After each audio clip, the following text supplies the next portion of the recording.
How to play the emoji game on Instagram. Hey everyone, welcome back to the channel.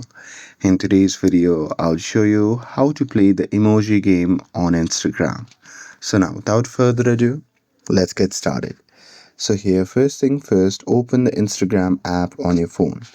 And now here, once you're inside the app, you can just tap on the message icon which can be seen in the bottom center of the screen. Now here, once you're inside the chat section, you can just open any chat on the phone. And now here, once you're inside the chat, you can just tap on the message icon.